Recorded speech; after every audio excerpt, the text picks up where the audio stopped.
Здравейте, мили мои! Днес съм провокирана от някои въпроси и коментари в предишното видео, съгласно които ми се струва, че е уместно да повдигна темата за личните граници. Какво означава лични граници? Личните граници биват физически, например нашето тяло, периметъра около нас, нашия дом, нашето лично пространство, и другия тип лични граници, това са емоционалните лични граници. Това какво ни харесва, какво не ни харесва, какво приемаме, какво не приемаме, къде се чувстваме добре, къде не се чувстваме добре. Или това това са всъщност нашите ценности, нашите вярвания, като цяло нашата аз-концепция. Какво представлявам аз?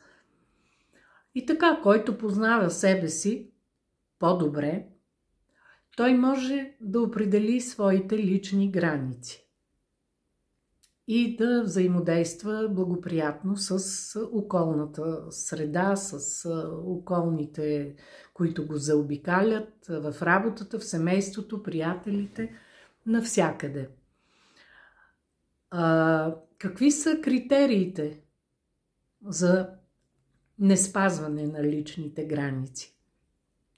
Първото нещо, което е, че личността не умее да отказва. Тоест, вие се съобразявате винаги с чуждото мнение. Примерно, в работата ви молят да останете след работа, да работите до 9 часа, един път, два пъти, три пъти, да нямате почивен ден, вие се съгласявате и така няколко пъти, след което те почват да спекулират с вашите отстъпки.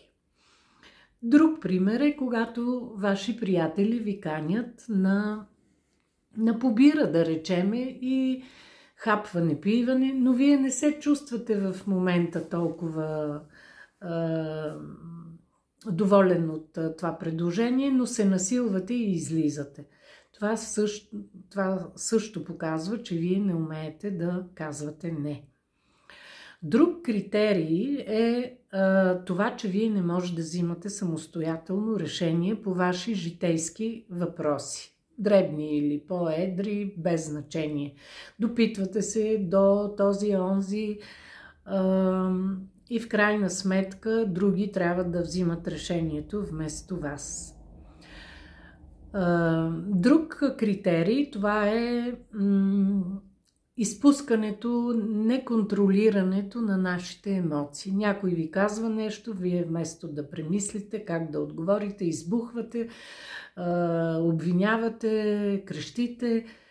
Това е нарушаване на личните граници. Това е неспазване на личните граници. Вие просто трябва да взаимодействате екологично с околните. Т.е. трябва да менажирате своите емоции. Също така избягването на конфликти е нарушаване, което показва, че не умеете да поставите лични граници. Защото като ги избягваш, конфликтите не се решават. След като го има конфликта, той трябва да се реши, разбира се, по много здравословен, много екологичен начин, да се влезе в разговор с добронамереност, да се изкажат всичките мнения, противоположните мнения и да се намери един среден път, в който и двамата заинтересовани да спечелят от това конкретно решение, т.е. да се спази принципа win-win. Има и други критерии за неспазване на лични граници, когато самата личност няма свои цели, съобразява се с целите и стремежите на други хора, а трябва да има свои цели, да ги гони. гонейки ги да спазва, разбира се, и границите на другите хора, защото, примерно, когато ти пушиш при човек, който не пуши, това е нарушаване на границите на другия. Така че, освен своите граници, които трябва да спазваш, като реагираш по подходящ начин, за да покажеш на хората какво може с тебе, какво не може, но също така трябва да се съобразяваш и с границите на другите хора. Ако някой иска тишина, а ти крещиш и вдигаш шум, това също е нарушаване на границите на другия човек.